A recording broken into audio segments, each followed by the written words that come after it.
წუთია საქართველოში. თქვენ უყურებთ იმედის დღეს. მე ნიკო არხაზარაძე. მე ნიკოლოზ სულუკიძე გახლავართ. მე ვარ თამთაგაზიშვილი, ვნახოთ რა თემები გელოდებათ 18 სექტემბრის იმედის დღეში.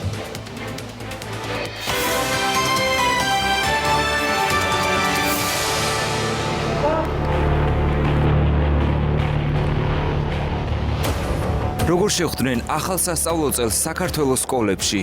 სკოლა შესაძლებელია სახურავი, ფანჯრებია მოწოლებული. აი, სივრცე ჩანს კი და გარეთ ჩანს ბალახი. ინფრასტრუქტურული პრობლემები. ადის ხოლმე ჩემი გარაჯი და სადაც ნახავს რომ აწვიმს, იმ ადგილზე ახალ შიფერს გააკეთებს. ხშირად ხდება ხოლმე აგური გამოვარდება რაღაცა და ჩვენი ძალები ვთილობთ რომ ეს აგური გავამაგროთ. უმძიმესი სანიტარულ-ჰიგიენური პირობები. სახლზე არ არის წყალი სკოლაში როგორ იქნება სახლი? ეს არის სკოლის საფერფარეშო. ეს უბრალოდ მივტყოდე ეს არის კატასტროფა.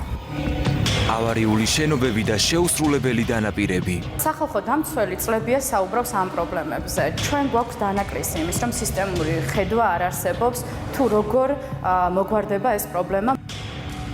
ნახეთ რისკ ფაქტორში, რა გარემოში სწავლობენ ბავშვები საქართველოს სკოლებში.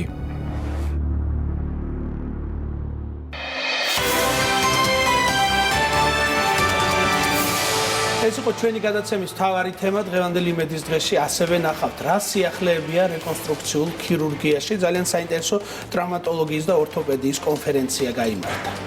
თბილისის საერთაშორისო თეატრალური ფესტივალის კიდევ ერთი სტუმარი. ცირკოპოლისი, კანადის ცირკის დასი უჩვეულო წარმოდგენით გრიბოედოვის თეატრში. გუშინდელი საღამოს დეტალები იმედის დღეში. მოგესალმებით, დღეს არის სამშაბათი რუბრიკა რისკ ფაქტორის დღე, როგორც ანონსიდან შეიტყვეთ, თიკო ფეიქრიშვილი და მისი გუნდი დაინტერესდა საქართველოს სკოლებში არსებული ვითარებით. მოგესალმებით, თიკო, გელოდებით მაგიდასთან. შარშანდელი სასწავლო წელი ჩვენ მსგავსი შინაარსის რეპორტაჟით დავიწყეთ და გვახსოვს საკმაოდ მძიმე სურათი. საინტერესო ამ ერთი წლის განმავლობაში შეიცვალა თუ არა რაიმე? ნამდვილად უკვე მე-13 ეხება რისკ ფაქტორი ამ თემას, ეს არის კონკრეტულად სკოლების ინფრასტრუქტურა და სანიტარულ-ჰიგიენური მდგომარეობა. რაღაცები ნამდვილად შეცვლილია, თუმცა ჩვენ კიდევ გადავიღეთ ისეთი სკოლები, სადაც არათუ სწავლა საერთოდ მასთან ახლოს გავლაც კი შეუძლებელია. ამის საფუძველი კიდევ ერთი გახდა ის, რომ ზაფხულში, კონკრეტულად ივნისის თვეში სახალხო დამცველის რწმუნებულებმა გააგზავნა რწმუნებულები ქვემო ქართლის რამდენიმე სკოლაში და მათ აღწერეს ის მდგომარეობა, რაც იქ დახვდათ. ეს წერილი გადაგზავნილია როგორც განათლების სამინისტროში, ისე შესაბამის მუნიციპალიტეტებში. ეს გაკეთდა იმიტომ, რომ ახალ სასწავლო წელს ეს სკოლები შეხვედროდნენ უკეთეს გარემოში. რეაგირება მოყვა თუ არა, ეს ვნახოთ უკვე რეპორტაჟში, ასევე ეთმობა ადგილი უკვე ჩვენი შვილობილი მგონია სკოლა ეწერის, რომელიცაც მე-13 ვაშუქებთ, რომელიც ავარიულ შენობაში არის წლების განმავლობაში და როგორც მოსწავლეები ისე პედაგოგები და დირექტორი ითხოვს, რომ ბავშვები გადაიყვანონ უსაფრთხო გარემოში. ვნახოთ რა შეიცვალა ჩვენი ბოლო გადაცემის შემდეგ და როგორ აგრძელებენ სწავლას სკოლის მოსწავლეები სხვადასხვა რეგიონში.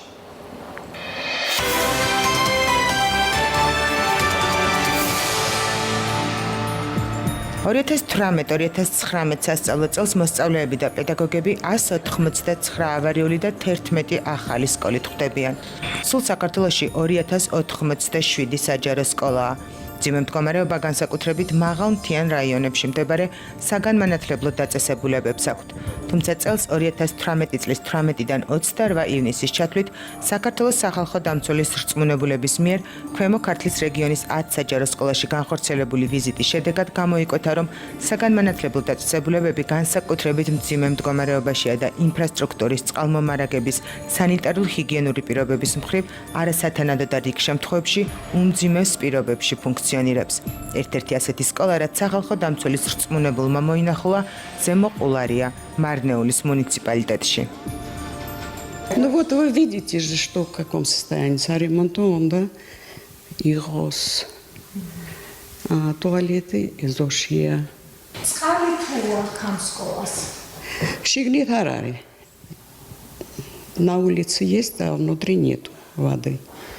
და ბავშვები ქუჩაში მიდიან, როდალია? Да. Кучаша раек.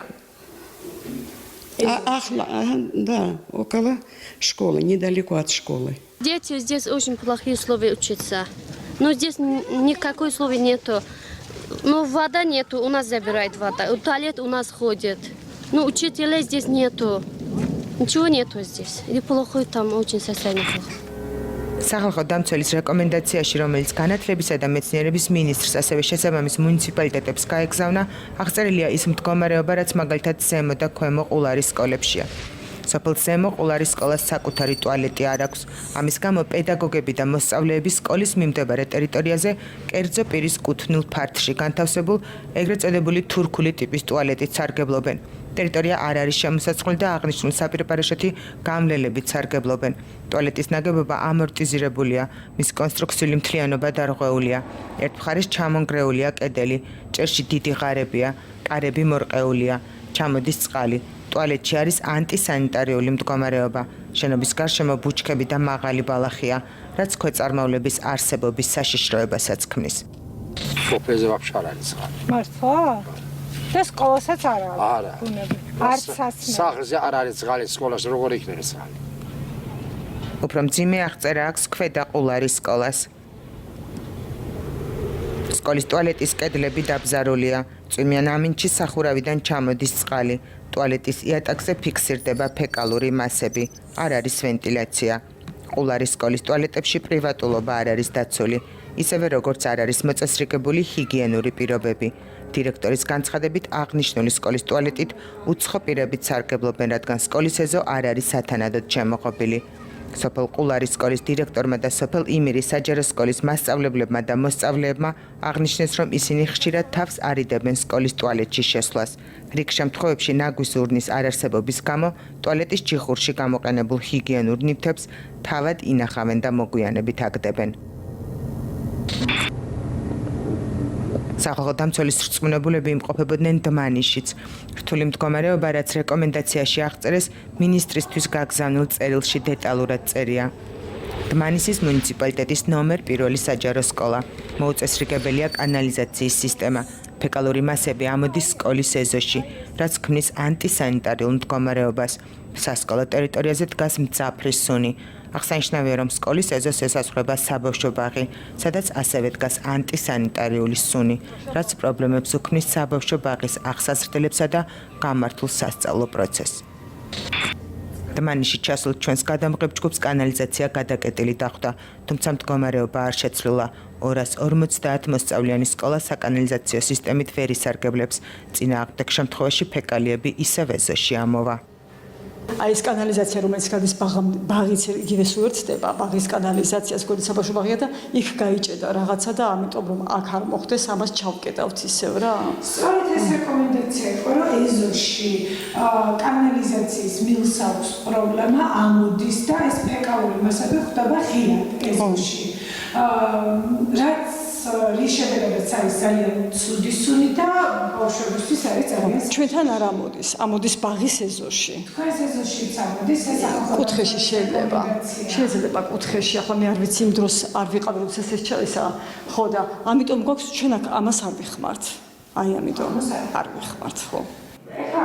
საკანალიზაციო სისტემის გარდა სერიოზული პრობლემის წინაშე დგას სკოლის შენობა. დაბზარული კედლებით, დაზიანებული ჭერით, დამტრეული იატაკით. აი ეს კედლები არის ძალიან ბზარიანი. დაბზარულია, აი ჭუჭრუტანა ჩანს, რო გაიხედავ, ჩვეულებრივი ბზარია, თქვენ შეხედავდით. არ არის? მაგრამ გარეთ ჩანს რამე? აი, სივრცე ჩანს, კი, და გარეთ ჩანს ბალახი. შეხედეთ კარგად. ეს ალბათ იმის რაც არის სხვა რაც იყო ეს მხარე და ეს მხარე არის ძალიან დაზიანებული. იცი ან ამის შესახებ? არ ვიცი. მე ამ მხარეს სასწავლო პროცესს გავკეთე. კი, როგორ არა, ახლა ეს იცით რა, ეს ჩვენი გარემონტებული ხო არ არის, სკოლის გარემონტებული ხო არ არის? დიახ. ეს ჩვენი გარემონტებული. ეს ნახეს და მიუხედავად ამისა, ალბათ, მე არ ვიცი. თან აინახეთ ხალხიც და ზემოთაც ჭერი არის ძალიან ავარიულ შენობას საფრთხის შემცველი კიდევ ერთი გარემოება ემატება ელექტროგაყვანილობა, რომელიც სკოლის მთელს დერეფანსა და საკლასო ოთახებში კუსტარულადაა გაყვანილი და იქ მყოფი თითოეული მოსწავლისა თუ მასწავლებლის სიცოცხლისთვის საფრთხეს წარმოადგენს.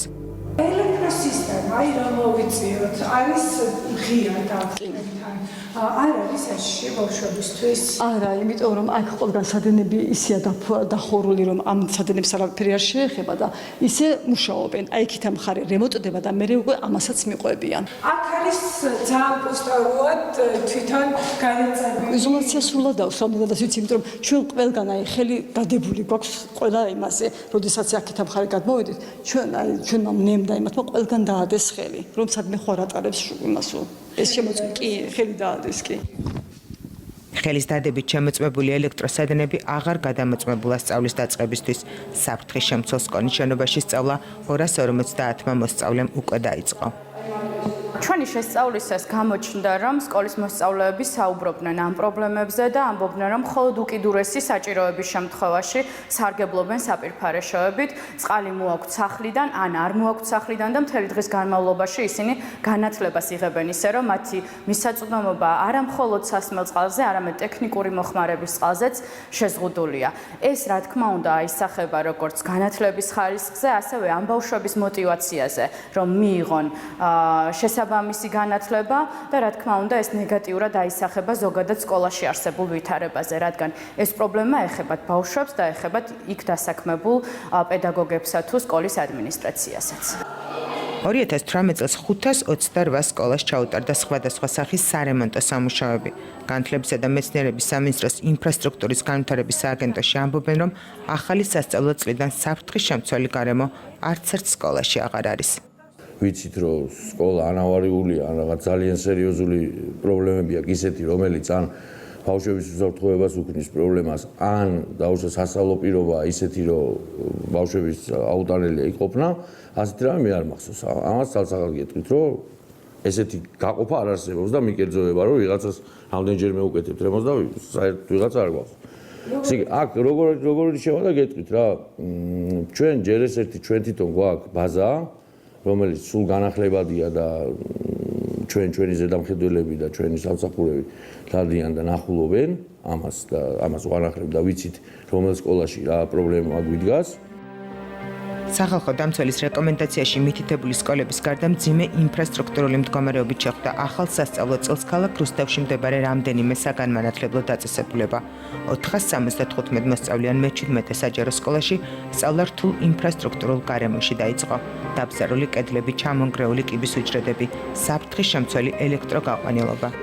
რამდენად უსაფრთხოა მაინც, როდესაც ჩანს ვიზუალურად, ეს უკვე ჩვენზე მაშინ მთლიანად უნდა შეიცვალოს, იმიტომ რომ აქ ესე დაგხვდა და გადის, ხო, ჩამქროლებია რაღაცა. ამას ვერ შევცვლით სპეციალისტის გარეშე. ინფრასტრუქტურის სამინისტროს მიმართე და როდესაც იყვნენ მოსული წინა სარემონტო სამუშაოების დროს, ვაჩვენე პირადად რა პრობლემებიც არსებობდა. ნუ რა თქმა უნდა, იმედები იყო, რომ აი შემდგომ უკვე სხვა პრიორიტეტს განსაზღვრავდნენ და შესაბამისად ველოდებით, იმიტომ რომ ეს ძალიან დიდ თანხებთან არის დაკავშირებული. საჯარო სკოლას პრობლემები აქვს სპორტული დარბაზის უსაფრთხოებასთან დაკავშირებითაც, როგორც სკოლის შენობაში, ისევე ეზოში. მეორე სართულზეა სპორტული დარბაზი, ისიც რეაბილიტაციო და გარეთ გვაქვს ღია მოედანი. ეს ღია მოედანი გასაკეთებია. კი, უკვე სარეაბილიტაციოა, წელს ავხსენით ის საფარი, რომელიც იყო უკვე დაზიანებული და ვფიქრობთ, რომ ახალი გავაკეთოთ. მწვანე საფარი. გასარემონტებელია. 62 წლის შემდეგ აქ სრული რეაბილიტაცია არ ყოფილა. როგორც შენობა, ისე ელექტროგაყვანილობა მძიმე მდგომარეობაშია რუსთავის 26 საჯარო სკოლაში. ჭერიდან ბათქაში ცვივა, მოუწესრიგებელია სველი წერტილები, დაბზარულია კედლები. ეს ჩემი აშენებული არ არის. ეს ასე იყო აშენებული 59 წლიდან. სინგარები როგორც ალაგია, მათ შორის ნალესია. ნალეს ხო ვერ გავაკრობთ არა. და შესაბამისად მიმართეთ ვინმეს, რომ აი ესეთი პრობლემა გაქვთ, ჭერიდან ვარდება ეს ბათქაშია თუ სინკარი თუ ნატეხის. ბათქაში თავისით აქ არ ჩამოვარდნილა. აქ ჩვენთვით ჩამოყარეთ და ხდება ამოშფახეთ. იმიტომ ჩამოყარეთ, რომ პრობლემა ის იყო, რომ წყალმა გაჟონა, წყალი რო ჩამოვიდა, გაფუჭდა, ჩამოყარეთ, ამოილესება და დასრულდა. როგორც ირკვევა რუსთავის 26 საჯარო სკოლის მოსწავლეებსა და მასწავლებლებს ინფრასტრუქტურის სააგენტოდან მიღებული წერილის საფუძველზე აეკრძალათ შენობის კონკრეტულ მონაკვეთში გადაადგილება. აი რაღაცა ესეთი ექსპერტიზის დასკვნა არ არის, მაგრამ ჩვენ გვაქვს მარტო წერილი ინფრასტრუქტურის, რომ აი რაღაც ნაწილში ვთქვათ, მიმდინარეობდეს მეცადინეობა და სასულიერო რაღაც ნაწილში არ მიმდინარეობდეს მეცადინეობა. არ მიმდინარეობდა სასულიერო. აი იქ მის იქეთ არ მიმდინარეობს სასწავლო პროცესი. მხოლოდ აქეთ 64-ად ვიყენებთ. სკოლის შენობის საშიში მონაკვეთის სათანადოდ შემოსაზღვრული არ არის. ამდენად თითოეული მოსწავლეს შესაძლოა საფრთხის შემცველ ტერიტორიაზე მოხვდეს. ისევე როგორც კუმისის სკოლის სპორტულ დარბაზში, რომელიც წლებია ავარიული სტატუსის გამო დემონტაჟზე ჰქონდებარება, თუმცა დანგრევა ვერ მოხერხდა. ვერც სპეციალური ლენტით შემოსაზღვრა. ამიტომ დარბაზთან მიახლოება როგორც სკოლის შენობიდან, ისე ეზოდან უპრობლემოდ არის შესაძლებელი. საძირკველი არ არის მყარად გაკეთებული, როდესაც გაკეთდა სპორტული დარბაზი. ამიტომ დაიწია ეს არის ქვა, საკმაოდ ძიმე ქვა.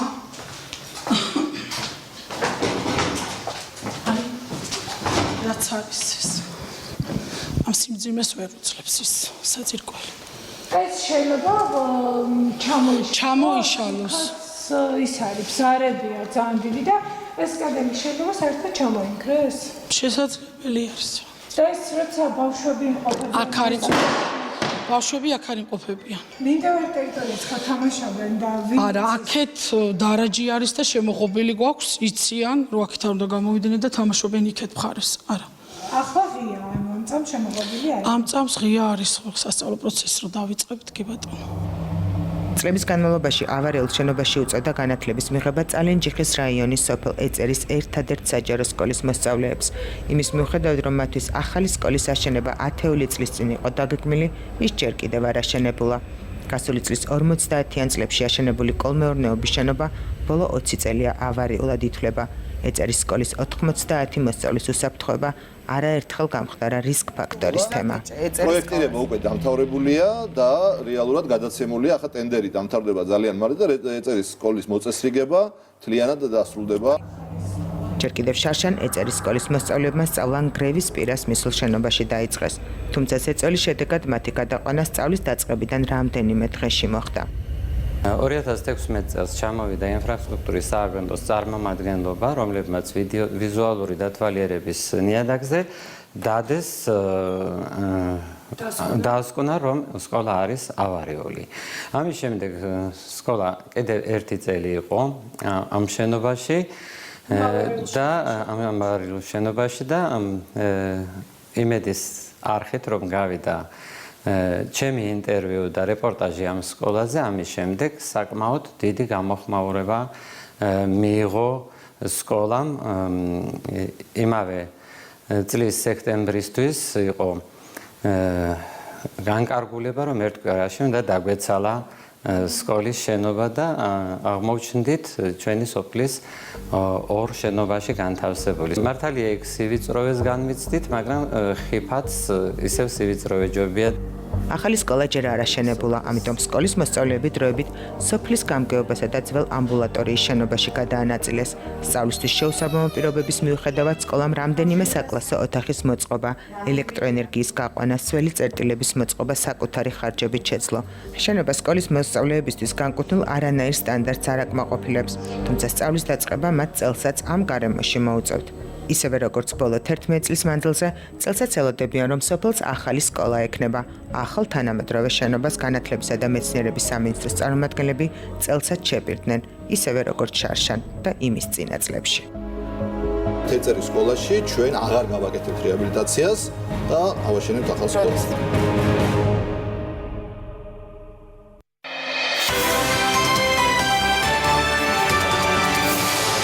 ნანახმა გულგრილი ალბათ ვერ ამინ დატოვა ჩვენ ეთერში რეკლამის დროა, რეკლამის შემდეგ ჩვენ სწორედ ამ თემაზე გავაგრძელებთ საუბარს უკვე სტუმრებთან ერთად. განათლების, მეცნიერების, კულტურისა და სპორტის მინისტრის მოადგილე შემოგვიერთება ირინა აბულაძე და ასევე საქართველოს დებატებისა და განათლების ინსტიტუტის ხელმძღვანელი ფსიქოლოგი თინათინ ცერცვაძე. დაგველოდეთ რამდენიმე წუთში დაგიბრუნდებით.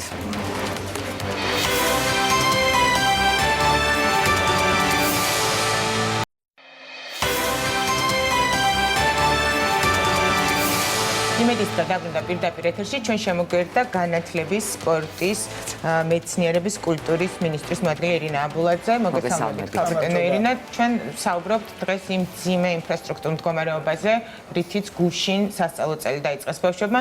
სოციალურ ქსელებში, ტელევიზორში ყველას ძალიან გვიხაროდა, როდესაც უყურებდით, რომ პატარა ბავშვები, ლამაზები, ლაღები შედიოდნენ სკოლებში და ეს სკოლებიც იყო ძალიან ლამაზად გამოიყურებოდნენ, თუმცა ჩვენ აბსოლუტურად სხვა სკოლები გადავიღეთ, სადაც არ მგონია, რომ რომელიმე მშობელს ან მის შვილს უხაროდეს 1 სექტემბერი, ესე დაწყების თარიღად რომ მოვიხსენიოთ, სკოლა. რატომ არის ამხელა განსხვავება თუნდაც დედაქალაქისა და რაიონის სკოლებში, ან თუნდაც ავარიულ და ახალაშენებულ სკოლებში? რატომ ხდება, როდესაც ესეთ არათანაბარ პირობებში უწევს ჩემ შვილს და თქვენ შვილს სწავლა? მოგესალმებით პირველ რიგში, თქვენი ეთერით ვულოცავ სწავლის დაწყებას ჩვენს მოსწავლეებს, მშობლებს და ყველა იმ ადამიანს, ვინც ძალიან ბევრი წელი ამ სისტემისთვის შრომობს. პრობლემა ნამდვილად ძალიან დიდია. გუშინ ვიყავით ორტიზას სკოლაში, გორის მუნიციპალიტეტში. სკოლას ჰქონდა 100 წლის იუბილე და ამ სკოლის დაარსება, ასე ვთქვათ, მოხდა სოფლის დონეზე, ასე ვთქვათ, ერთ-ერთ პატარა სახლში. შემდეგ ეს შენობა დაიწვა 90-იან წლებში საერთოდ განადგურდა, სწავლობდნენ საშინელ პირობებში და გუშინ გაიხსნა ახალი სკოლა, სადაც სწავლობს 240 მოსწავლეზე გათვლილი და ძალიან კარგი განწყობა იყო.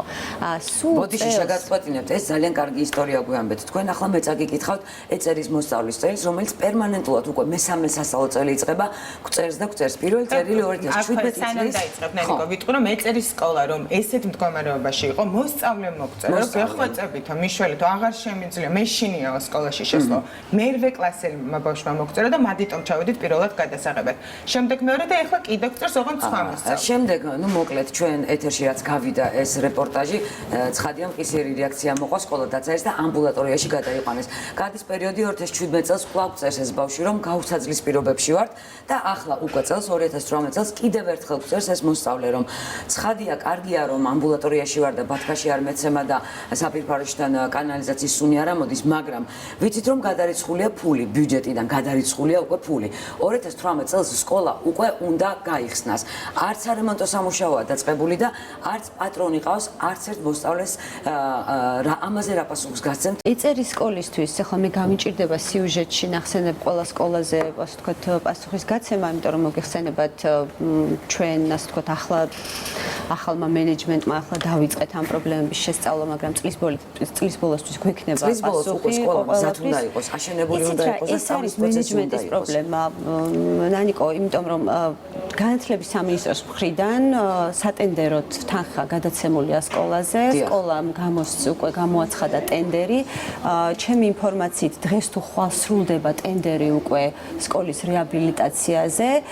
ხა რატომ არ დასრულდა 18 წლის სასწავლო წლისთვის და რატომ იქნება ეს 19 წლის კონტროლებთ უკვე ადამიანს, კომპანიას, ვინც ტენდერის პროცესია შესაძლოა. კი, რა თქმა უნდა, სატენდერო ვადები არსებობს. სახელმწიფოს შესყიდვების შესახებ კანონი არეგულირებს ამ მთელ სიტუაციას, ასე ვთქვათ.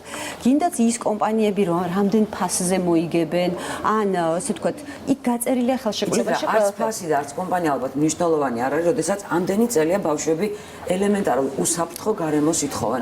მე მგონი აქ უფრო მეტი მოდი ეწერის მსგავსი ავარიული შენობებზე ზოგადად გადავიდეთ. პრობლემა არის მოგვარებული, თუმცა დაგვიანებით, იმიტომ რომ თუ იყო დაპირებული, რომ 2018 წლის სასწავლო წლიდან უნდა დაწყებულიყო, ეს ცხადია ვერ მოხდება, მაგრამ 2019 წელს მოხდება, იმიტომ რომ ტენდერი უკვე შედგა. და რო შედგეს, უნდა ჩაიშალოს ტენდერი და უნდა გამარცხადოს თავიდან. შეიძლება ჩვენ ვერაფერს ვერ ვიზამთ. კაპიტანი ირინა, მსგავსი ავარიული სკოლა არის 199 საქართველოს მასშტაბით, გასაგებია რომ კონკრეტულ სკოლებთან დაკავშირებით შესაძლოა პასუხები არ გქონდეთ, იმიტომ რომ თქვენც რამდენიმე კვირა არაც დაინიშნეთ ამ თანამდებობაზე, თუმცა ზოგადი პოლიტიკა რომ აგვიხსნათ 199 ავარიული სკოლა არსებობს ქვეყანაში. მე მაგალითად სწავლობდი სკოლაში, სადაც ყოველ წელს კოსმეტიკური რემონტი გვიკეთდებოდა და ესეთი სკოლები თბილისში ბევრი არსებობს. ამის პარალელურად სხვა ბავშვები აბსოლუტურად სხვა რეალობაში ცხოვრობენ. პრიორიტეტები როგორ ნაწილდება? კარგი კითხვაა. იმიტომ რომ ბავშვები არიან, ვისაც საპირფარეში ვარ აქვს და თავზე ჭერი ინგრევათ და მეორეს მხრივ არიან ბავშვები, რომლებიც საკმაოდ კარგ პირობებში სწავლობენ. განმეორებითი კოსმეტიკური რეაბილიტაციების შემთხვევაში შემთხვევაში ეს საკითხი შეგვიძლია რომ მოვიკითხოთ და ამაზე მე მაქვს ინფორმაცია რომ ასეთი რამ არ კეთდება, გარდა იმ შემთხვევებისა თუ თვითონ სკოლას აქვს რაღაცა ეკონომიების ხარჯზე მორჩენილი რაღაცა თანხა, რომელსაც თვითონ თავისი ბიუჯეტიდან ხარჯავს. ავარიული სკოლები ამ შემთხვევაში ჩვენ და არავითარ შემთხვევაში არ უნდა აუკრძალოთ სკოლას თავის საკუთარი გარემოს გაუმჯობესება, იმიტომ რომ ეს თანხა მას მორჩა, მოიძია, შეიძლება გრანტი მოიძია, ამას პირიქით წახალისება უნდა. რაც შეეხება ავარიულ სკოლებს, ეს 199 სკოლა ალბათ უფრო მეტია, ეს არის ჩაშენდელი მონაცემები, მე უბრალოდ დავაწყებ, ეს არის როდესაც სახალხო დამცველმა გამოითხოვა მონაცემები განათლების სამინისტროსთან, თუმცა მას შემდეგ ახალი მონაცემები ჩვენ აღარ მიგვიღია. ახალი მონაცემები გვექნება, პირველადი მონაცემები წლის ბოლოს და სრული ინფორმაცია გვექნება გაზაფხულზე. ეს 199 სკოლა. იცით რა, მოდი ესე ვთქვათ, ეგ ინფორმაციაც არის გადასამოწმებელი. ჩვენ გვაქვს ინფორმაცია, რომ ასე ვთქვათ, ავარიულობას აქვს რამდენიმე ხარისხი, ხო? ეს უნდა შეამოწმოს სპეციალისტებმა. მაშინ იყო 42 სკოლა, მე შეგახსენეთ ქალბატონელი, რომელიც არ ექვემდებარებოდა საერთოდ აღდგენას და დემონტაჟს ექვემდებარებოდა. 42 სკოლა იყო შაშანდელი მონაცემებით, ამიტომ წელს რადგან თქვენც არ ჩაგიტარებიათ კვლევა და აღარც ახალ ხოდამცველს გამოთხოვეთ, ჩვენ ინფორმაცია აღარ გვაქვს. ზეპირი ინფორმაციით, ინფრასტრუქტურის სააგენტოს ინფორმაციით, ეს არის დაახლოებით 50-მდე სკოლა, რომელიც არის ურთულეს ავარიულ მდგომარეობაში და პრაქტიკულად 51-52 სკოლის მოსწავლე არის გაყვანილი სხვა ალტერნატიულ ფარჩი დროებით. როგორც ეს სოფის ამბულატორია და ის გამგეობები, რაც კერძო ფართი, ნებისმიერი ფართი ახლა იცით რა, ის უკვე მუნიციპალურ დონეზე რაც არის შესაძლებელი, მთავარი არის რომ ისინი არიან უსაფრთხო. ან სადაც ინგრევა შენობა, იქ მოსწავლეები ახლა არ არიან ამის. არ არიან, სადაც ახლა არის უმძიმესი, უკიდურესი მდგომარეობა, სადაც შეიძლება სკოლა ჩამოინგრეს, მაგ სკოლებში მოსწავლეები არ არიან. პირადად მაქვს ნანახი დმანისის სკოლა, რომელიც ჩვენ ვაჩვენეთ, ეს არის სპორტული დარბაზი, კუმისის სკოლა, ზუსტად მახსოვს, ეს არის სპორტული დარბაზი, რომელიც არის მიბმული სკოლა. ეს იყო რეპორტაჟში, ალბათ ადევნებდით თვალყურს.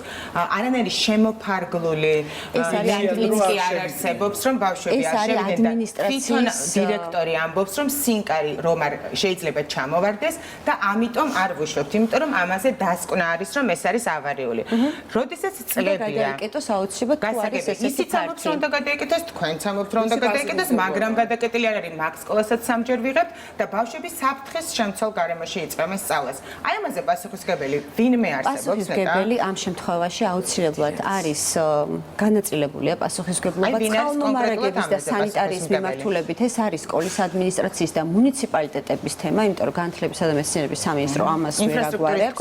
ინფრასტრუქტურის მიმართულებით, ინფრასტრუქტურის სააგენტომ უნდა გასცეს რეკომენდაცია ფართის გადაკეტვაზე და ადმინისტრაციამ უნდა მოახდინოს. ეხლა აი რასაც უყურებთ, აი ეს ჩატეხილი შუშა, აი ამას სანამ განათლებისა და მეცნიერების სამინისტრო გაიგებს უზნაძის 52 ნომერში, რომ აი შუშა ჩატეხილია, იქ შეიძლება რაღაცა მოხდეს. ამიტომ ეს არის უმნიშვნელოვანესი და ამ ეთერითაც კიდევ ერთხელ ვიტყვი.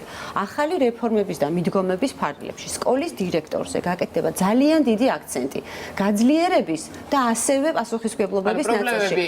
უნდა მოვიდეს თქვენთან ჯერ ამ მაგას ამბობს. ჩვენთან პრობლემა მოვა, ის პრობლემა უნდა მოგვარდეს ადგილზე. იცით რა, სულ ამბობენ ხელმძღვანელები, დირექტორები, ვისთანაც ჩვენ გვაქვს შეხება და ვისაც ვესაუბრებით, რომ ფული არ აქვს სკოლას იმისთვის, რომ გამოცვალოს მინა, ფული არ აქვს სკოლას იმისთვის, რომ თქვენ ნახეთ რუსთავის 2 სკოლა, რომელსაც პირდაპირ აქვს სადენები გარეთ გამოტანილი, ყველა ბავშვს შეუძლია, ყველა ბავშვს შეიძლება არ აქვს გვეუბნებიან ინფრასტრუქტურაში. მე გეუბნებთ რეპორტაჟში, რაც მოყვა დირექტორმა, ხალხო, მე სხვანაირად ვერ გადავამოწმებ, მე ხომ მონაყოლს გიყვებით. ადმინისტრაციის დასაგონდადაც საუბრობთ. ელექტროენერგია ისეთი ნომერი 1 არ არის, რომ ბავშვმა რომ უსაფრთხოდ იგრძნოს თავი. დირექტორმა თქვა, რომ მე ხელი მოკიდე და არ უთყავსო.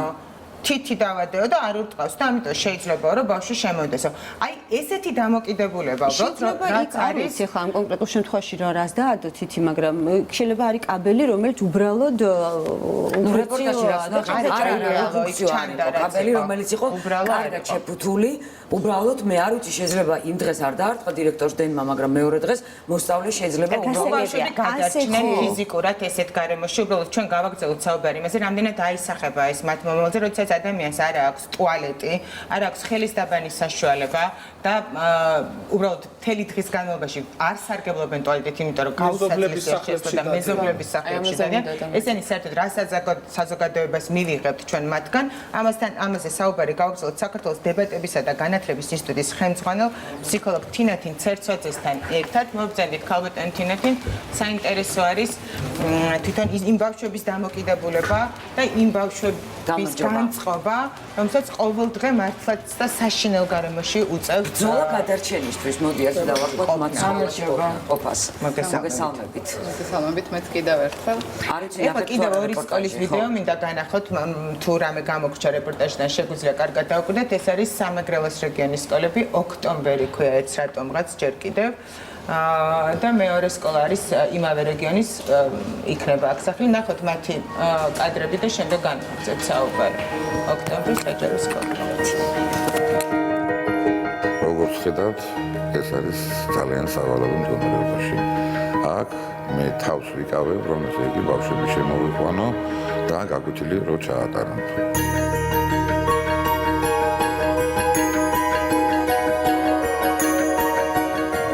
ხედავთ, რომ ეს იგი რამ მდგომარეობაში არის.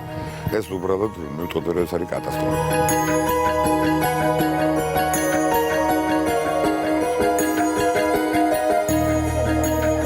ჩემ ძირითად კორპუსში რემონტი მიმდინარეობს, იქ ფიცრებია გადარჩენილი და ამ ფიცრებით უნდა გააკეთონ ეს ადგილი.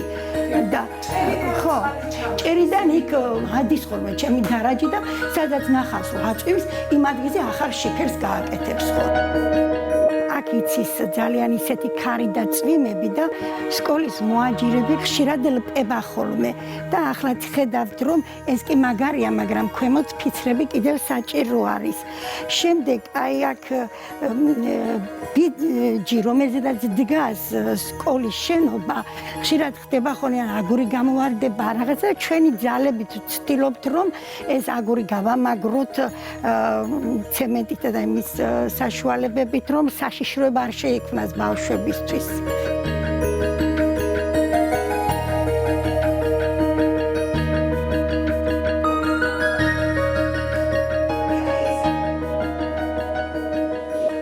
კერძო სექტორი უფრო თქვენთვის ნაცნობი არის ესეთი სიტუაცია ესეთ სკოლებში, თქვენ ბევრს დადიხართ რეგიონებში, როგორც ვიცით და იქაურ მოსწავლეებს ხვდებით.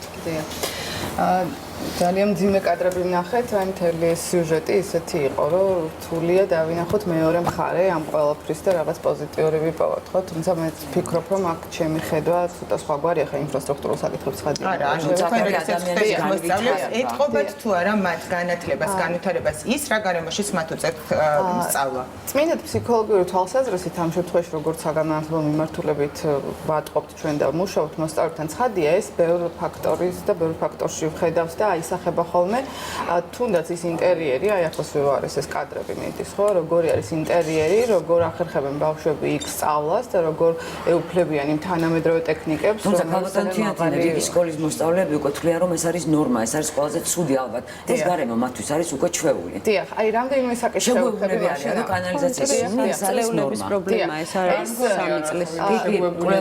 კი, სხვათა შორის, როდესაც ჩვენ ჩავდივართ, აი ახლა გეტყვით, როგორი არის მოცემულობა. ორი მიმართულებით, ერთი ფსიქოლოგიურად ეს როგორ გავლენას ახდენს საგანმანათლებლო მიმართულებით და მეორე ჩვენ როგორც თქვა არასამთავრობო ორგანიზაცია, რომელიც არაფორმალურ განათლებას ეწევა და ვასწავლით და ცოტა ზემოთ საკითხებს ვეხებით, ხო, ეს საბაზისოა, დიახ და ხო და ჩვენ სადღაც ზემოთ ვართ, ხო, თითქოს და ჩავდივართ ადგილზე და ჩვენ თვითონ სარგებლობთ და დავდივართ აი ეს რაც სიუჟეტები ვნახეთ, ეს ის არის, რაც ჩვენ რეალობაში გვაქვს. თუმცა თქვენთვის ეს ერთჯერადია, მე რებუნდებით უკან. არა, ცხადია, მაგრამ ახლა გეტყვით ყველა ჯერზე მე პირადად როგორც იქ თქვა ჩასულ ადამიანს ყოველთვის მაქვს რეაქცია და ვეკითხები და ვკითხულობ რა მოცემულობა, რა სტატუს quo ამასთან დაკავშირებით. ან რას აკეთებს სკოლა, ან რას აკეთებს თქვენ, ან როგორი რეაქცია გაქვთ ამაზე, ან რა რეაგირება და უკავშირი არის თქვა იმ პასუხისმგებელი პირებისგან, ვისთანაც თქვენ მიდიხართ. და აი რამდენიმე საკითხს მინდა ამ მიმართულებით შევეხო. ერთი რომ ჩვენ ხშირად გვაქვს მთელი საქართველოს მასშტაბით ურთიერთობა სკოლებთან არაერთჯერადი. აი მივდივართ ერთ სკოლაში, მე ერთი თვის შემდეგ ორი თვის, ანუ სისტემატური ურთიერთობა გვაქვს. და ის ზუსტად ახლა ვიხსენებდი იმ სკოლებს, სადაც გამოირჩეოდა დირექცია და ადმინისტრაცია ხელმძღვანელი პირების სკოლის თავიანთი როგორ გითხრათ წარმატებული და ეფექტიანი მუშაობით იქ ძალიან სწრაფად ხედავდით ხოლმე ცვლილებებს. ანუ იქ ინფრასტრუქტურა იყო მოწესრიგებული. არ იყო მოწესრიგებული, შესაძლოა, მაგრამ ძალიან სწრაფად აგვარებდნენ. მე მქონდა შემთხვევით, როდესაც სხვადასხვა რეგიონის სკოლებში ვეკითხებოდი თქვენ როგორ მოაგვარეთ, რომ ახლა რომ სხვაგან მივდივარ და ვიცი იქ რამ გიქნებ, მათაც მე ვასწავლო, იმიტომ რომ ან ურთიერთგაზიარების მომენტი უნდა თვითონ ქონეთ, ან მოტივირებული უნდა იყვნენ თვითონ. მოკლედ იმის თქმა მინდა, რომ გარდა იმისა, რომ ასეთი მოცემულობა გვაქვს და რა თქმა უნდა, ძალიან ბევრი სახელმწიფო ორგანო არის ამ ყველაფერზე პასუხისმგებელი, ყველაფერი იწვევ პირადი პასუხისმგებლობისგან და ის თითქოს და ის რასაც ჩვენ ვასწავლით და ძალიან მაღალ მატერიებს ვეხებით და ზემოთ მივდივართ მოსწავლეებს ან მასწავლებლებს, რას ნიშნავს სამოქალაქო აქტიურობა და რას ნიშნავს კრიტიკული და ჯანსაღი ურთიერთობა, აქედან იწყება. დიახ, წყალი არ არსებობს თვითონ საპირფარეშოში, ის იქ ჰიგიენას ვერ დაიწყებს. არა, ეს ხადია, მაგრამ ნახეთ, აი არაჩვეულებრივი შემთხვევა ქონდა თქვენ თვითონაც, როდესაც მოსწავლე მოიწერა. ეს ცოტა უცნაურია, რომ სკოლის დირექტორის წერილი კი არ მოგივიდათ პირობითად, არამედ მოსწავლის. თუ შეიძლება ამაზე გავამახვილოთ ყურადღება, დირექტორების გარკვეული ნაწილი და ეს უფრო მეტია ვიდრე ისეთი დირექტორები, რომლებიც იბრძვიან, რომ უკეთესი პირობები შექმნან, მალავენ. არ გვაჩვენებენ სპორტულ დარბაზს, არ შეგვიყვანეს შიგნით, გონებიან, რომ ყველაფერი მოწესრიგებენ. ვაიმე, შნური არა, აქ დენს ვერ და რა, ესეთი დამოკიდებულება რატო არის?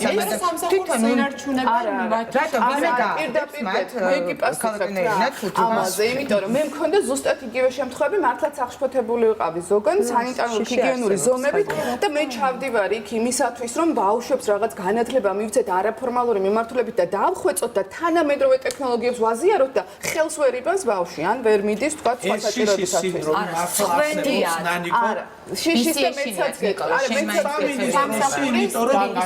ისტორიულად თქვათ, ახლა შიშის სინდრომი არსებობდა ჩვენთან ყოველთვის და არის ძალიან გამძაფრებული და მე მგონია რომ ერთ-ერთი მნიშვნელოვანი ნაბიჯები, საითაც კერძო სექტორთან თანამშრომლობით უნდა წავიდეთ, არის ამ სისტემის, აი ამ ასე ვთქვათ, რაღაცა წნეხების რაღაცნაირად მობილიზაცია, იმიტომ რომ შობელს ეშინია დააფიქსიროს პრობლემა, იმიტომ რომ მე არ გადაეკიდონ მის შვილს. დირექტორი მალავს პრობლემას, იმიტომ რომ არ მოხსნან. რესურს ცენტრი შესაძლოა არ გეუბნებოდეს, იმიტომ რომ ის არ მოხსნა და ასე ვთქვათ, რაღაცნაირად მთელი სისტემის ვერტიკალი არის რაღაცნაირად აი ესეთი დაძაბული შიშის. როგორ შეიძლება არავის არაფრის შეეშინათ, ეს იქნება თანამშრომლობა არის ძალიან მნიშვნელოვანი. თუ არ ითქვა პრობლემა, თუ არ გაერთიანდნენ მშობლები, მოსწავლეები, მუნიციპალიტეტი, ახლა სადაც წყალმომარაგება არ არის, მოგეხსენებათ, ჩვენ იქ რა უნდა გავაკეთოთ, ხო? ამიტომ უნდა წახვიდე მუნიციპალიტეტთან, მშობლებთან ერთად. იცით რა, მოდი ესეც ვთქვათ რა, რომ მშობლებს, მაგალითად, განსაკუთრებით ქალაქში არ ეზარებათ დაწერონ განცხადება, რომ უნდათ მისი შვილის მაინც და მაინც ამ სკოლაში მოხვედრა. მოდი ახლა ნუ ვიდავეთ, რამდენად საჯარო სკოლები ხარისხით განსხვავდებიან, რომ ღირდეს ამდენ ბრძოლად. აი კონკრეტულად არც პოპულარული სკოლა არის თბილისში და იმედია. ვერდი იყოს უბანში სკოლა, მაგრამ უნდათ იქ. როცა ეუბნები, რომ ეს არაფრით არ განსხვავდება სინამდვილეში მისგან. არც განსაკუთრებული რეაბილიტაცია აქვს, არც განსაკუთრებული, მაგრამ უნდა ამაზე არის დავასრულებ კიდე. არ ეზარებათ წავიდნენ და დაწერონ განცხადება პარლამენტში ან სხვაგან, რომ უნდათ კონკრეტულად ამ მასწავლებელთან ჩავხდეთ თბილისის რეგიონში, სადაც ამბულატორიაში სწავლობენ, არჩევანი არ აქვს. მშობლები არიან ძალიან ძლიერი ძალა. იმის არჩევანი ხო აქვს, რომ დაწერონ სკოლებთან, რომ ერთად გამოამჯობენ. მე და თქვენ გვაქვს იმის საშუალება, რომ ალტერნატიული სკოლა შევარჩიოთ ჩვენი შვილებისთვის. სოფელ ეწერის სკოლას ისევე როგორც მარნეულის და გარდაბის არა აქვს მაგალითად. ერთადერთი სკოლა აქვს, რომელსაც ტუალეტი არ აქვს და მე უბრალოდ დასასრულს მინდა ამოვიკითხო სახალხო დამცველის რეკომენდაციაში, რომელიც სამინისტროში გამოაგზავნა 28 ივნისს, წერია, რომ ეს პრობლემა პირველ რიგში უქმნის ჯანმრთელობის პრობლემას ქმნის მოსწავლეების და წერია, რომ ჯანმრთელობის დაცვის პრობლემა ბავშვის ცენტრალური ნერვული, იმუნური, რეპროდუქციული და სხვა სისტემის ჩამოყალიბების პროცესშია და განვითარების გარკვეულ ეტაპზე გარემო ფაქტორების ზემოქმედება შესაძლოა შეუქცევადი ზიანი მიაყენოს ბავშვს. ციმამიჩი მსგავს პირობებში ტუალეტით სარგებლობა შესაძლოა შარდსასქესო სისტემის ანთებითი დაავადების გამომწვევი მიზეზი გახდეს და აქ ჩამოთვლილია შემდეგ უფრო მძიმე შედეგები, რაც შეიძლება მოყვას. ჩვენ ვერანაირად ვერ ვიცავთ ამ ბავშვების უსაფრთხოებას. ერთს ვიტყოდი რა, უბრალოდ რომ დავასრულოს დასკვნის სახით ის არის, რომ ჩვენ შეგვიძლია ეს ხმამღაღადებელი არ დარჩეს უდაბნოს ეშინა, თქვათ, რომ სანამ არ დაიწყება ამჯაჭვური რეაქციის უკუსვლა, რომელზეც საუბრობდით, ანუ პასუხისმგებლობის განცდა ძალიან ადვილია, გადადება პასუხისმგებლობის სხვება. წლებზე და ძალიან რთული, ანუ დღეს რა თქმა უნდა თავისი წვლილი განათლების სამინისტროს აქვს, თქვა პასუხისმგებლობისაც არის მუნიციპალიტეტის სკოლას და პირველ რიგში მაინც იწყება ხელმძღვანელებისგან, მასწავლებლებისგან და მოსწავლეებისგან ეს ყველაფერი.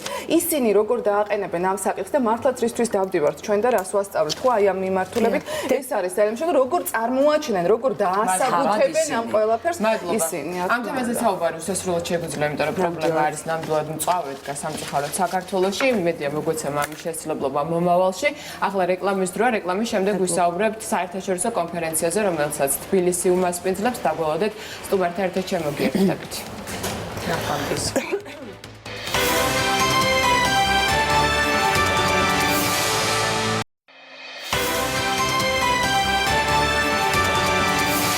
დაბრუნდა პირდაპირ ეთერში უკვე სტუმართან ერთად ტრავმატოლოგი ლევან ჭიკვატია. მოგესალმებით, დიდი მადლობა მოგზაურობისთვის. პირველ რიგში მე მაყურებელსაც ვეთქვი და თქვენც გკითხავთ, თბილისში 20-22 სექტემბერს ორთოპედიის საერთაშორისო კონფერენცია უნდა გაიმართოს. ალბათ საინტერესო ზოგადად რას მოიცავს ეს კონფერენცია?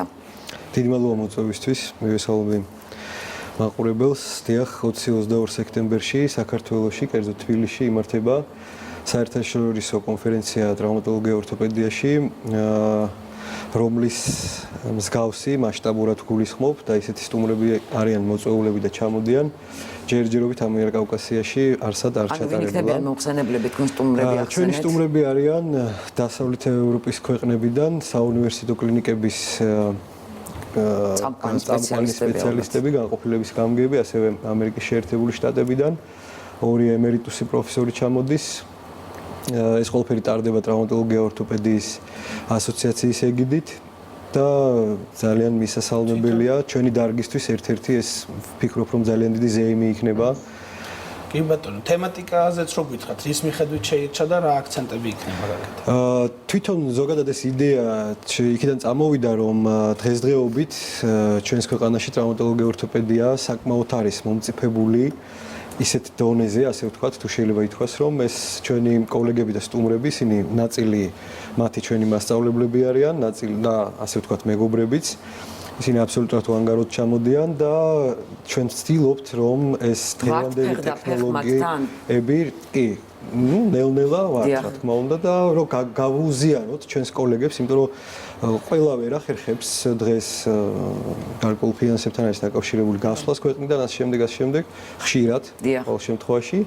ამიტომ ისინი ჩამოდიან და გვეხმარებიან ჩვენ რომ გავუზიარონ ის თანამედროვე მიდგომები კონკრეტული პათოლოგიების მკურნალობისა, რომელიც დღესდღეობით ძალიან მნიშვნელოვანია, რადგანაც თანამედროვე ტექნოლოგიებმა მედიცინა აბსოლუტურად შესწორა. თუმცა ბატონო ლევან, ძირითადად პაციენტები იმიტომ გადიან საქართველოს ფარგლებს გარეთ, რომ ჩვენ არ გვაქვს რესურსი, არ გვაქვს ტექნოლოგიები, არ გვაქვს შესაბამისი, თქვათ, პროფესიონალი, რომელიც შეძლებს რომ კონკრეტულ დიაგნოზს უმკურნალოს.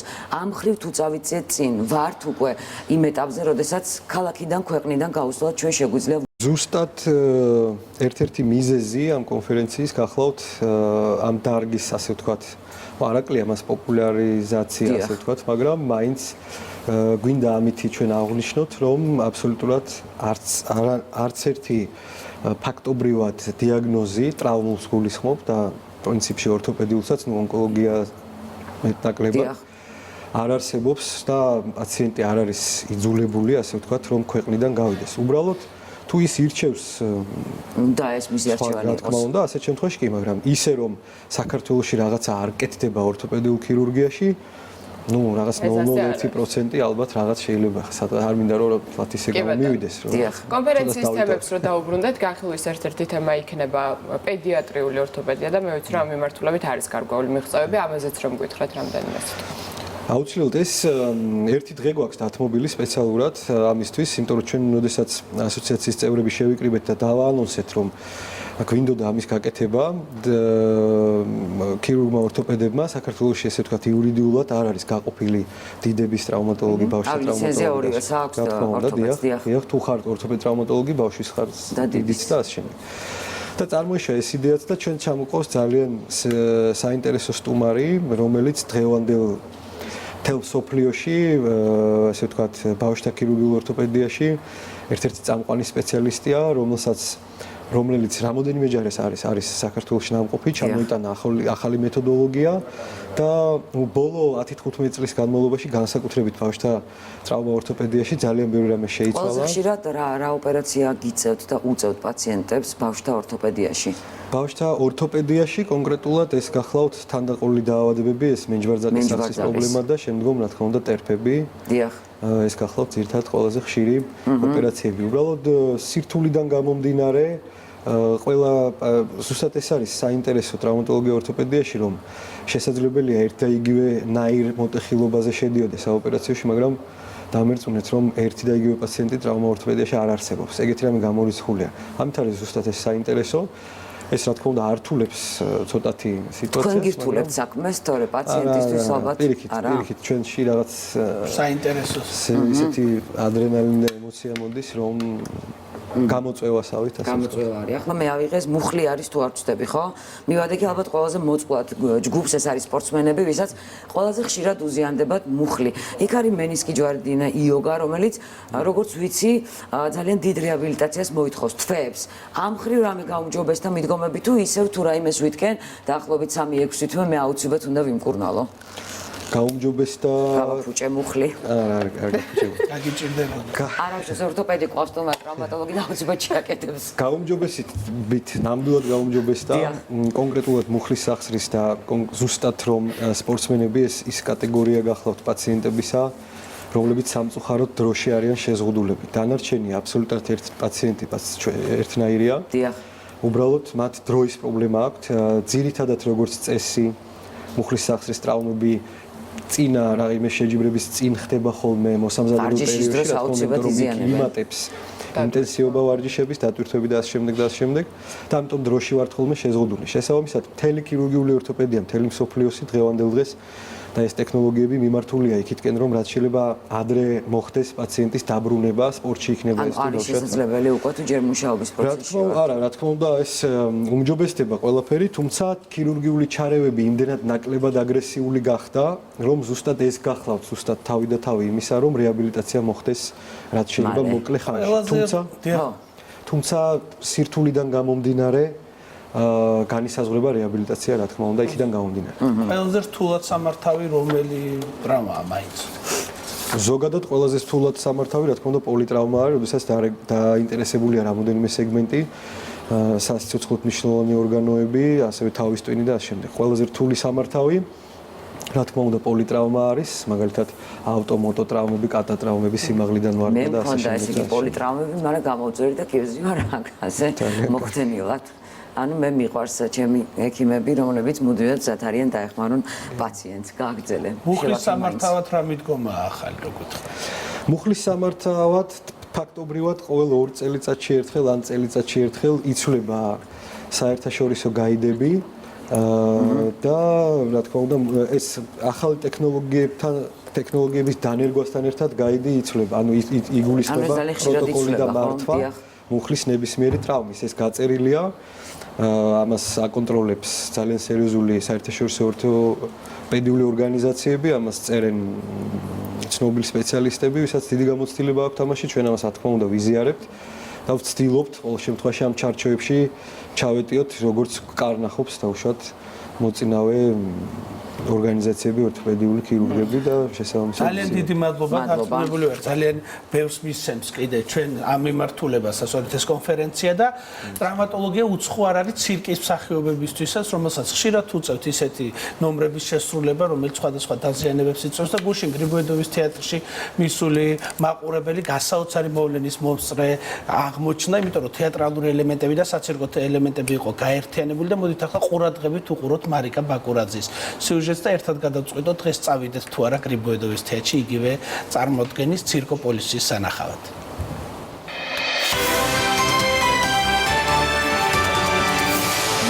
საფესტივალო საღამოზე შევიკრიბეთ გრიბოედოვის თეატრში, როგორც ხედავთ, თბილისის საერთაშორისო თეატრალური ფესტივალი უკვე 10 წლის არის და საიუბილეო წელს განსაკუთრებულად მიმდინარეობს.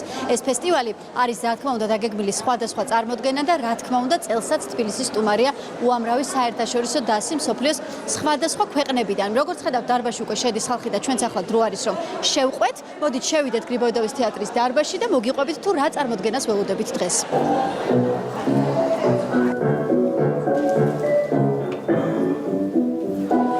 როგორც ხედავთ, რაღაც ჯადოსნურ მოძრაობას აკეთებს ეს ქალბატონის სცენაზე და ეს ყველაფერი ალბათ თბილისის სცენაზეც უნდა განმეორდეს. ეს არის ცირკოპოლისი, თეატრი კანადიდან. თუმცა ეს არ არის მხოლოდ თეატრი და მხოლოდ ცირკი.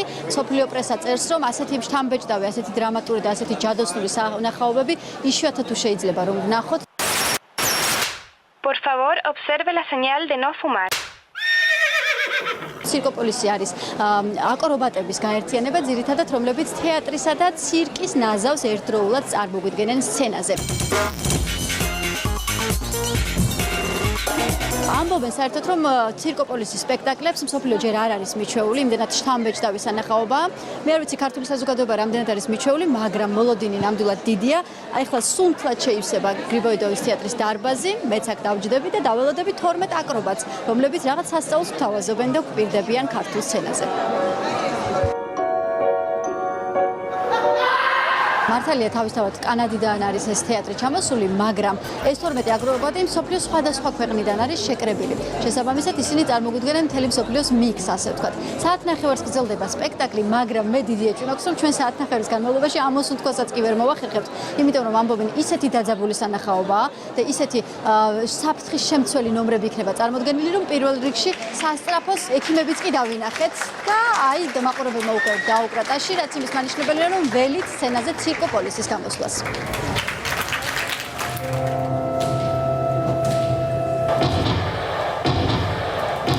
თქვენ ახლა სცენაზე ხედავთ აკრობატებს, რომლებიც ცდილობენ რომ გააცოცხლონ სცენაზე ქალაქის სახე, ქალაქი, რომელსაც შეადგენს ერთი რიგითი სამუშაო კაბინეტი, ბიუროკრატიული ოთახი, ასე ვთქვათ, შეადგენს ეს ხმები, დამღლელი და მუდმივი ხმები, რომელიც ჩვენს რუტინას გამოსახავს და საერთო ჯამში როგორც სპექტაკლის აღწერილობაში წერია, ეს არის წარმოდგენა, სადაც 12 აკრობატი არის მეამბოხე და ის წინ აღუდგება ჩვენს ერთფეროვან ცხოვრებას.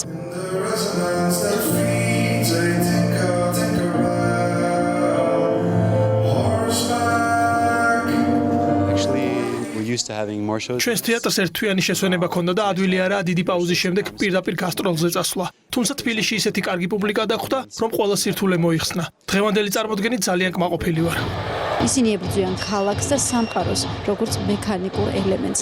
ირონიულად წარმოაჩენენ სამსახურებრივ სივრცეებს და ამ საათნახევრიან წარმოდგენაში გვაფიქრებენ გარემოზე, სადაც ჩვენ ვცხოვრობთ.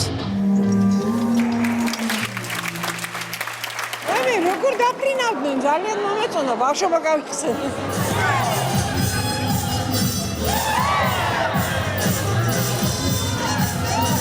ძალიან ბედნიერი ვარ, როდესაც მოდის ეს პერიოდი შემოდგომა და იწყება ეს ფესტივალი, მაგრამ უნდა ვთქვა, რომ დღევანდელმა დღემ ყოველგვარ მოლოდინს გადააჭარბა. კარგი დასწია და ქართულ მაყურებელს ჭირდებოდა ეგეთი მუხტი, ეგეთი ენერგია და ეგეთი ბედნიერების დოზა.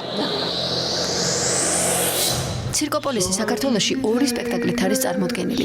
მეორე წარმოდგენას მაყურებელი დღეს საღამოს იხილავს. თბილისის საერთაშორისო თეატრალური ფესტივალი კი 30 სექტემბერს დაიხურება.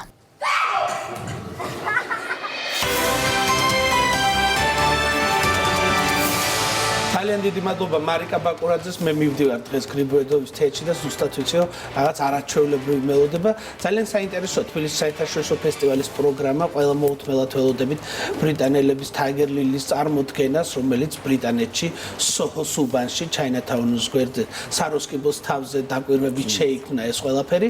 ამის გარდა ჩვენ კიდე არაერთ სპექტაკლის ნახვა მოგვეცემა და მე როგორ უცხოელი კრიტიკოსები ნახავენ ქართულ იმ გამორჩეულ სპექტაკლებს, რომელსაც არეკომენდაციო საბჭომ მიანიჭა მნიშვნელოვანი სტატუსი და მე უკვე ეს ყველაფერი გაიყიდება საერთაშორისო ფესტივალებზე. მოკლედ მე გირჩევთ, რომ არ გამოტოვოთ ეს თეატრალური დღესასწაული, მაგრამ სანამ წავალთ დღეს და ამ წილბედნიერებას მივიღებთ რადიო იმედზე, აუცილებლად უნდა მოусმინოთ 17 საათსა და 17 წუთზე ჩემს ნიკოლოს.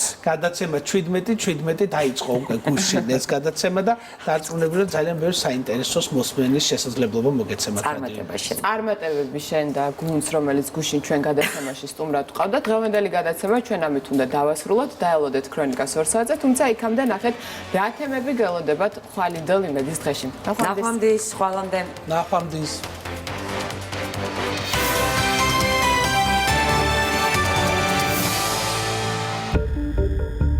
80,000-მდე მოჭრილი და 1000-ობით გამხმარი ფიჭვი დედაქალაქში. რა მიზეზით ნადგურდება თბილისსა და მის შემოგარენში მწვანე საფარი? როგორმე ეს უნდა გაკეთდეს, თუ ეს არ გავაკეთეთ, ჩვენ მართლაც კატასტროფა იმყრება ქალაქში. შედეგი არის სავალალო. ესეთი შედეგი რო დგება, ან დასკვნა არის არასწორი რეკომენდაცია, ან შესრულებული არის არასწორი. როგორ აპირებს დედაქალაქის მერია მძიმე ეკოლოგიურ პირობებთან ბრძოლას? თუ ჩვენ არ ვიფიქრებთ ეტაპობრივ ჩანაცვლებაზე, შეიძლება იგივე სახის პრობლემები დაუდგეს მომავალში იმ ჯანსაღ ხელმძენარეებსაც, რა მდგომარეობაშიც უკვე გამხმარი მცენარეები გვაქვს. მოსალოდნელი ეკოკატასტროფა და გარემოს დამცველების საგანგაშო შეფასებები იმედის დღეში.